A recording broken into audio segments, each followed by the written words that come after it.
Welcome to a video on electricity and magnetism problems. Let's take a look. There's a whole bunch of them. This time I actually, a lot of them. Okay. An electroscope is a device with a metal knob. We've seen electroscopes. We've used them to measure electric charge.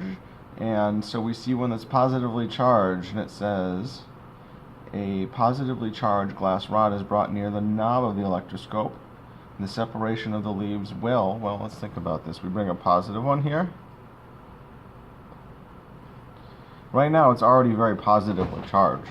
If we bring a positive one in here, then it's going to bring more electrons up there, so the leaves, which are positive, are going to become more positive. And so they should even separate more, so the separation should be increased. Let me make sure.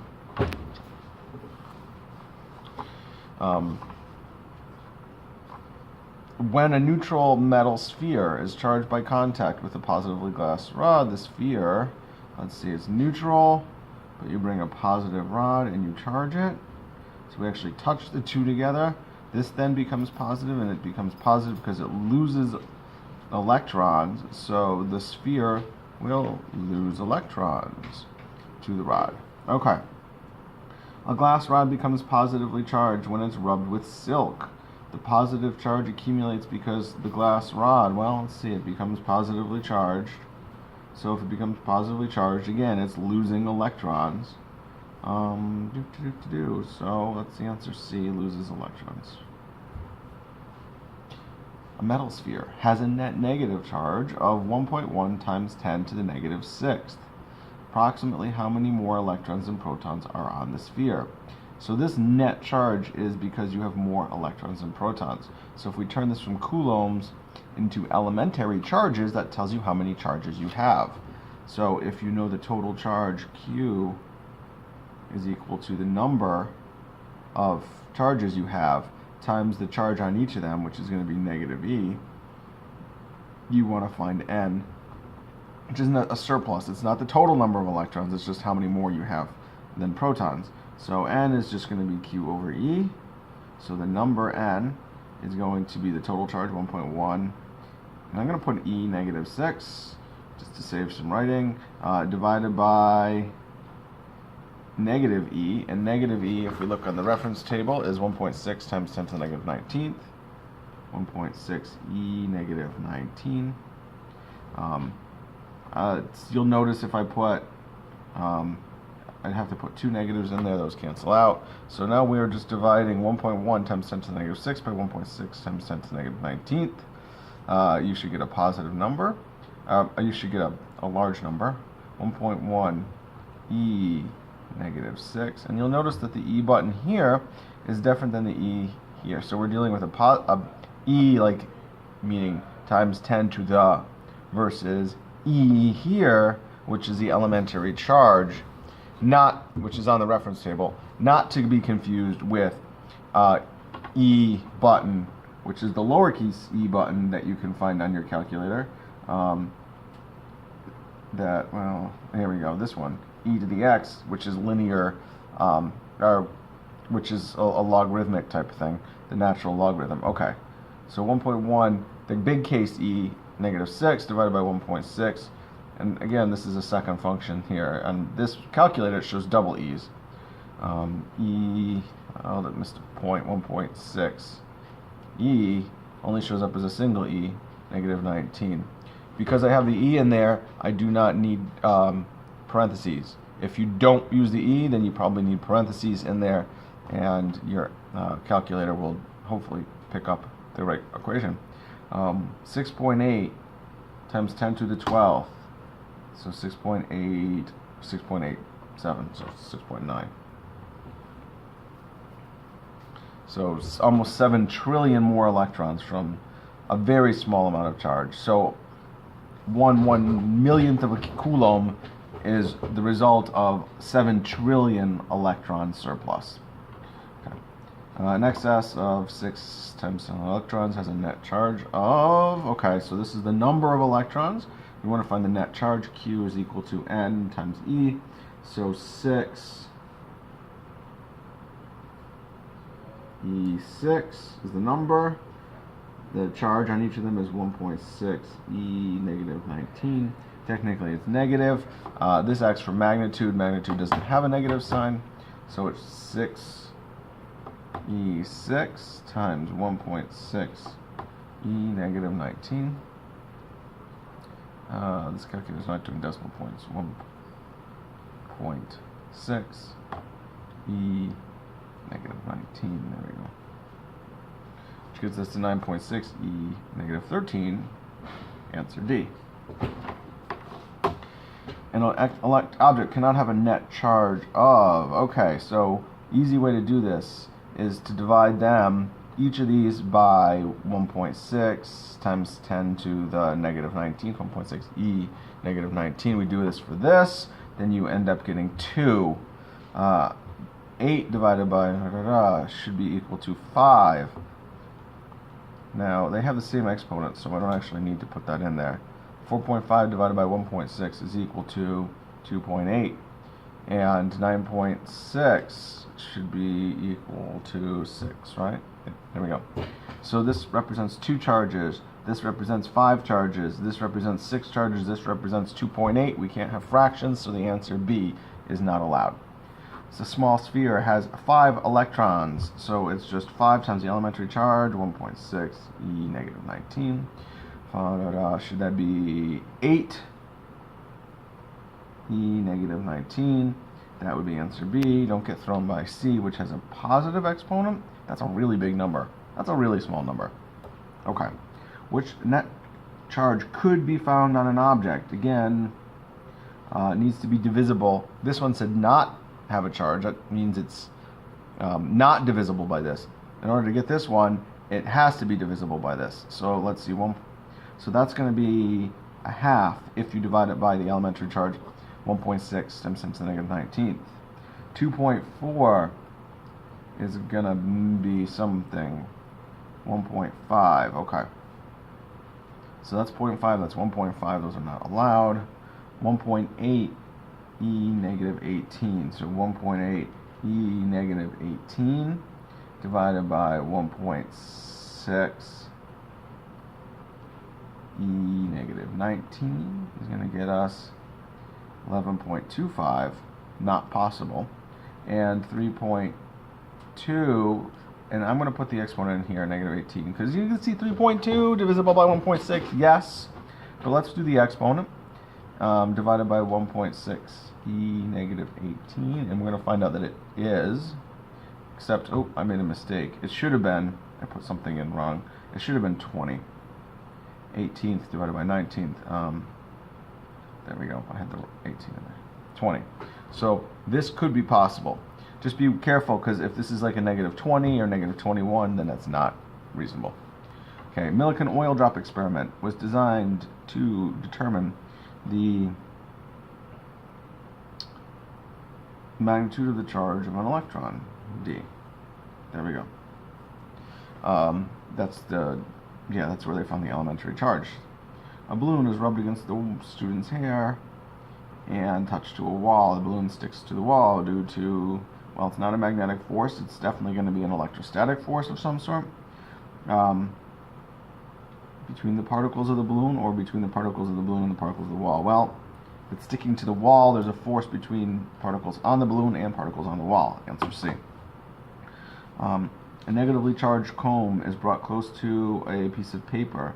The comb and the paper are attracted to each other. The charge on the paper will be, so you've got a negative comb. This is your comb attached to a piece of paper. So the paper can't be negative, otherwise they would repel each other. So it definitely could be positive.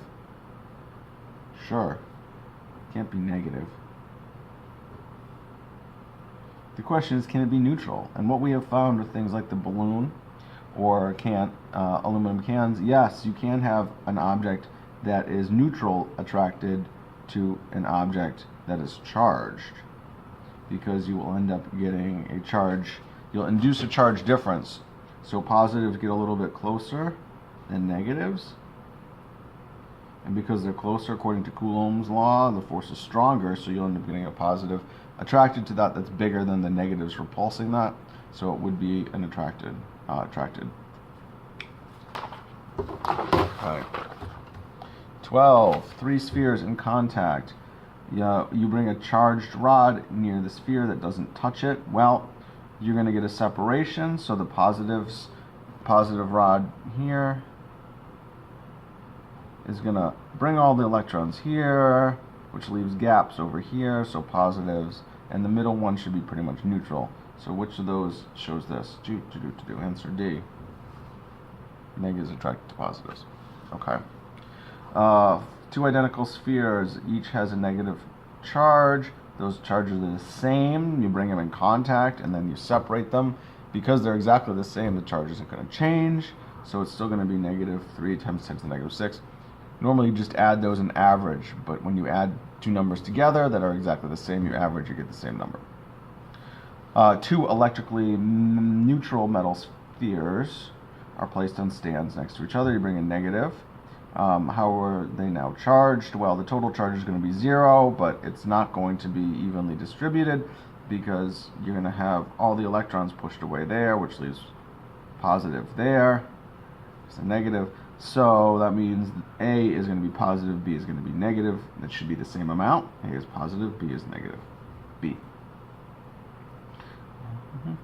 Okay. And then if you separate them, you could force them to keep those charges, so you could actually charge the spheres. A has a charge of plus 12. B has plus 16. 12 and 16. You brought them in contact. Charge flows. You end up getting an average, so you should end up getting 14 and 14. The total is going to still be 28. 14 and 14, so 28 divided by 2 is 14. That's our C. 3 spheres, X, Y, and Z on stands. Sphere X is brought into contact with sphere Y and then removed. Then sphere Y brings into contact with Z and is removed. What's the charge on Z? So you're starting with 2 to the negative 6. Boom, you touch those 2. You end up with, both of them will have 2e negative 6. So now you have 2 spheres that have 2 times 10 to the negative 6. Then you bring one of those in contact with something that's 0. You touch them. You average those out. 2 to the negative 6 average with 0 gets you 1e negative 6. So answer A. Okay, some force problems here. 2 small metal spheres, A and B. They have a charge. They're separated by a distance. Which combination of charged spheres and separation distance produces an electric force of the same magnitude? This is a little tricky. So you're going to move them closer or further apart, but you want to keep the same force, which means you're going to need to change the charges on them. So let's think about it. If you go from 1 meter, and we got to actually pay attention to numbers too. I'm going to guess it's something simple, like halving or doubling it, because if it's not halved or doubled, it's getting more confusing. So let's see, 1 to 2 meters. Okay, so 1 to 2 meters, you normally would have 1/4 the force. However, because you get an inverse squared law, double the distance gets 1/4 of the force. But you're also doubling the charge. 4 times 10 to the negative 6 to 8. And you're doubling both of them. So you double it once, you double it twice. So you quarter it, you double it, That ends up equaling 1. So answer D would be the same amount of force. It's a lot easier if you're dealing with halves or doubles. If you want to start doing these, you could figure those out, but that's, again, like more complicated. What's the approximate electrostatic force between 2 protons separated by a distance of 1 times 10 to the negative 6 meters? Well, first of all, you got 2 protons, E and E, so they should be repulsive. We can eliminate 2 of the choices right there. Looks simple, but this actually is a pretty complicated question because you're going to pull out Coulomb's law, which is K Q1 Q2 over R squared. K is, and you can look on the reference table and see this, 8.99. So 8.99 E9. Q1 is the charge of a proton, 1.6 E negative 19th. The charge of the other proton, 1.6 E negative 19th. Don't make the mistake of doing 2 times this. It's actually the squared. And you got a distance 1 E negative 6. Don't make the mistake of forgetting the square, because that, I guarantee, will probably be one of these 2 answers. I am going to guess one answer is the correct one, and one answer is this without the square. That would be my guess. Let's see. 8.99 E ninth times 1.6 E negative 19th. You could square that, but I'm just going to put it in again. 1.6 E negative 19. Boom. I've done that. I got an answer starting with 2.3, and I haven't divided by the bottom. That's got a 1 there, so I would guess that it's answer A, but we can confirm. 1.6 E, and I was wrong before. One of these is not missing the square. 1.6 E negative 6, and I'm going to square that.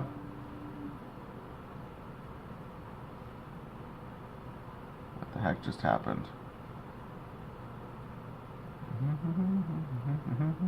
See, now I'm getting the answer 9. I was so confident I might have needed parentheses in there. Let's try this again. 8.99, because the answer didn't make sense to me. E9 times 1.6 E negative 19th. Let's put that, okay. 2.3 divided by, and I'm going to put parentheses in case, 1 E negative 6. Square that, because I might have been squaring the 6 part, which I didn't want. 2.3 E negative 16. Yep, as I said, answer A. Okay. Electrostatic force between 2 metal spheres. The distance between is R, which combination produces no change. So originally it's K, Q1, Q2 over R squared, where Q and Q are the same number. So if you double Q on one sphere and double R, that's not going to do it.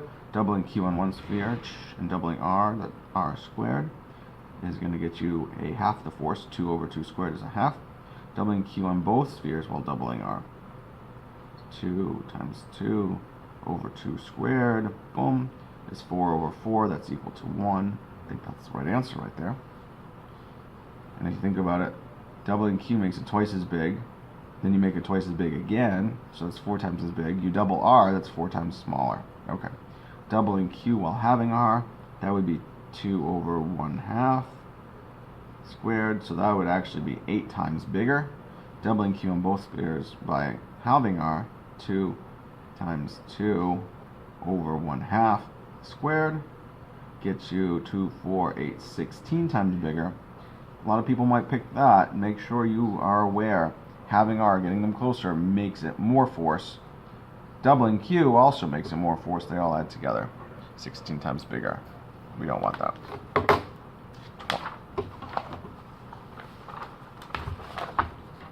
The diagram below shows 2 metal spheres charged to blank and blank, respectively.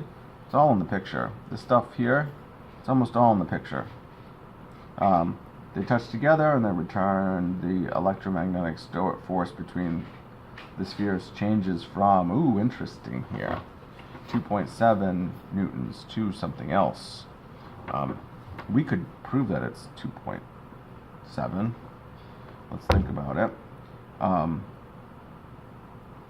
KQ1, Q2 over R squared is 8.99 E9th. 0.99 E9th times Q1 is 1 E negative 6 times 3 E negative 6 divided by 1 squared.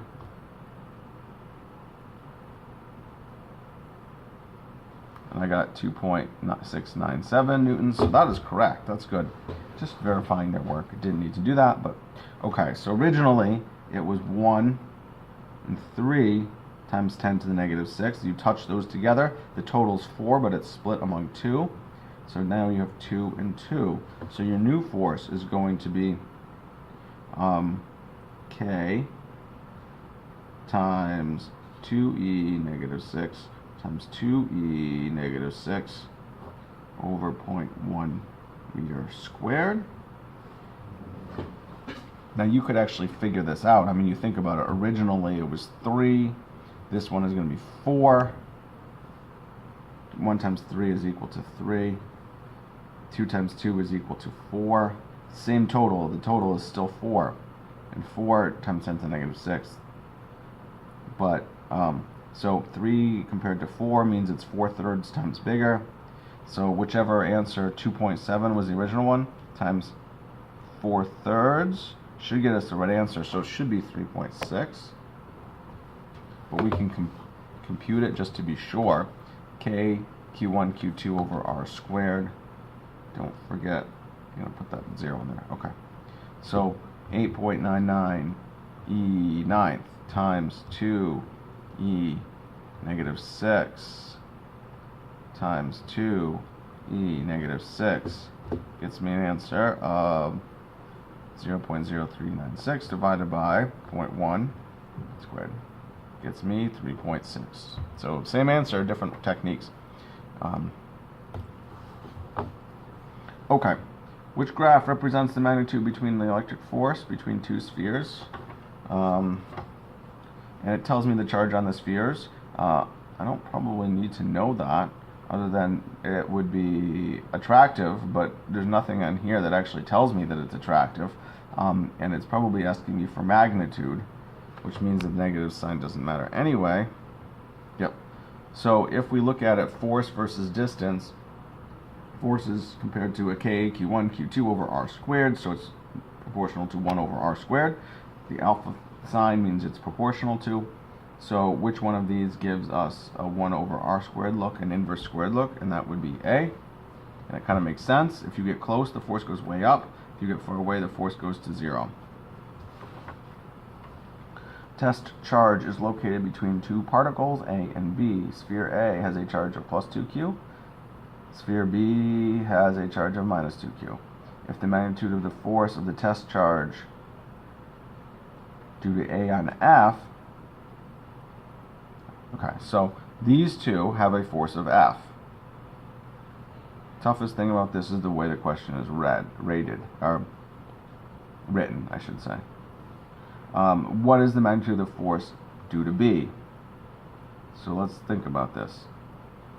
If they were the same distance apart, they should have the same force, because the charges are the same. You have a Q and a 2Q. Doesn't matter that one is negative and one is positive. That means the force is in the opposite direction. You still get a Q and a 2Q. So this one is going to be attractive, this is going to be repulsive. But if they were the same distance, then that force would be the same. But they are not the same distance. This distance is twice as big as this. So if you have this distance, and that's F, when you are half as far away, and you say, oh, force is proportional to 1 over R squared, but R is a half of what it was before, and we square that, you're going to get the force is 4 times bigger. 1 over 1/2 squared is equal to 4. You're closer, your force should be bigger, and it's an inverse squared law, so your half is close, you should be 4 times bigger force, so it should be 4F. The electrostatic force between 2 point charges. If the distance between the charges is tripled, so you go from this to something like this, F is proportional to 1 over R squared, and R is being changed to 3R. 1 over 3 squared is equal to 1/9, so the new force is 1/9 of what it was. That's A. The charge on two small metal spheres is doubled, so Q goes from 1 to 2. Each of them, yep, Q, Q. And the distance between the spheres remains fixed, so that distance, which is squared, is the same. I ignored the K, it's Q1, Q2 over R squared. Originally you might have had 1 times 1 over 1 squared, which gets you 1. This one is 2 times 2 over 1 squared, which gets you 4. So the force is 4 times as great. Which graph best represents the relationship between electric field strength and the distance? Okay, So electric field strength is, let's turn to the page because this might help you. F over Q. Now, F is this. So if F is KQ1, Q2 over R squared, but you divide it by Q, Q is going to be the Q of the charge of the test particle, whatever that is. That means that E, which is F over Q, is really just K times Q1 over R squared. Q1 is the charge of whatever is giving off the electric field.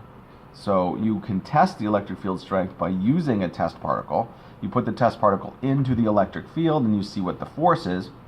But in theory, in order to calculate it, you don't need to use the test particle. You can just say, hey, what is the charge and what's the distance?